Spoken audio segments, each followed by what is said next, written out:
இருந்தவரும் இருக்கிறவரும் வருகிறவரும் ஆகிய இயேசு கிறிஸ்துவின் அன்பான நாமத்தினாலே உங்களை வாழ்த்தி இந்த புதிய நாளிலும் தேவனுடைய ஜீவனுள்ள வார்த்தையின் மூலமாய் உங்களை சந்திப்பதிலே நான் கர்த்தருக்குள் மகிழ்ச்சி அடைகின்றேன். யோபு 13:15 அவர் என்னை கொன்று போட்டாலும் அவர் மேல் நம்பிக்கையாயிருப்பேன், ஆனாலும் என் வழிகளை அவருக்கு முன்பாக ரூபகாரம் பண்ணுவேன். ஆமேன். கர்த்தருடைய நாமம் மகிமைப்படுவதாக. பக்தன் யோபனுடைய வாழ்க்கையில தனக்குண்டான எல்லாவற்றையும் இழந்த போதிலும் கூட கர்த்தர் மேல் வைத்திருந்த நம்பிக்கையை விசுவாசத்தையும் அவர் விடவில்லை. கர்த்தர் கொடுத்தார், கர்த்தர் எடுத்தார், கர்த்தருடைய நாமத்திற்கு ஸ்தோத்திரம் என்று சொன்னார். அது மாத்திரமல்ல, என் மீட்பர் உயிரோடு இருக்கிறார் என்று அறிக்கை செய்தார். கர்த்தருக்குள் பிரியமானவர்களே, நம்முடைய வாழ்க்கையில நாம் சந்திக்கிற சவால்கள் மத்தியில, நாம் சந்திக்கிற இழப்புகள் மத்தியில, நாம் சந்திக்கிற தோல்விகள் மத்தியில, வியாதியின் மத்தியில, எல்லா சூழ்நிலையிலும் யோபை போல நாம் விசுவாசம் உள்ளவர்களாய், நம்பிக்கை உள்ளவர்களாய் இருக்க வேண்டும். கர்த்தர் எனக்காய் யாவற்றையும் செய்து முடிப்பார் என்று நாம் அறிக்கை செய்ய வேண்டும். என்னை கொன்று போட்டாலும் நான் அவர் மேல் நம்பிக்கையா இருப்பேன். எப்பேற்பட்ட விசுவாசம் யோசித்து பாருங்கள்.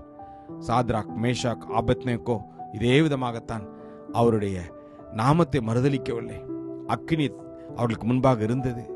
ஆனாலும் கூட நாங்கள் எங்களுடைய உயிரை கொடுக்க ஆயத்தமாக இருக்கிறோம், ஆனால் தேவனுடைய நாமத்தை நாங்கள் மறுதலிக்க மாட்டோம் என்றார்கள். நடந்தது, கர்த்தரே அவர்களோடு கூட இருந்தவர்களை தப்பிவித்து காப்பாற்றினார். தானியேலும் கூட அதைத்தான் செய்தார். சிங்க கெபியிலே போடும்பொழுது கூட அவர் அந்த சட்டத்தை பிறப்பித்த பிறகும் கூட அவர் எப்பொழுது போலும் செய்வதை அவர் செய்தார், ஜெபித்தார். கர்த்தர் தானியேலை காப்பாற்றினார். உங்களையும் கூட இந்த நாளில அவர் நிச்சயமாய் காப்பாற்றுவார். உங்களுடைய சூழ்நிலைகளை அவர் நிச்சயமாய் மாற்றுவார். ஆம், அவர் தானியேலை விடுவித்தது போல உங்களையும் என்னையும் நிச்சயமாய் அவர் விடுவிப்பார். அவராலே எல்லாம் கூடும். ஆம், உங்களுக்கும் எனக்கும் அந்த விசுவாசமும் நம்பிக்கையும் இருக்குமானால் தேவன் நிச்சயமாய் இந்த சூழ்நிலைகளை மாற்றி போடுவார். இதுவும் கடந்து போகும். அவ்விதமான ஒரு விசுவாசம் நமக்கு தேவை. ஆம், எல்லா சூழ்நிலையிலும் தேவனுடைய வார்த்தையை நாம் முழுவதுமாய் நம்புவோம், விசுவாசிப்போம். நம்புகின்ற ஒவ்வொருவருக்கும் கர்த்தர் நிச்சயமாய் அற்புதத்தை செய்வார். அவர் உங்களையும் என்னையும் வெட்கப்பட விடமாட்டார். கர்த்தர் மேல் நம்பிக்கை வைக்கிற மனுஷன் பாக்கியவான் என்று வேதம் சொல்கிறது. அவருடைய வார்த்தையை முழுவதுமாய் நம்புகின்ற போது கர்த்தர் உங்களையும் என்னையும் மென்மேலும் உயர்த்தி ஆசீர்வதிப்பார். கர்த்தருக்குள் பிரியமானவர்களே, இந்த விசுவாசத்தோடு நம் தேவனை நோக்கி பார்ப்போம். கிருபையும் இரக்கமும் நிறைந்த நல்ல தகப்பனே, நல்ல நாளுக்காக உமக்கு நன்றி அப்பா.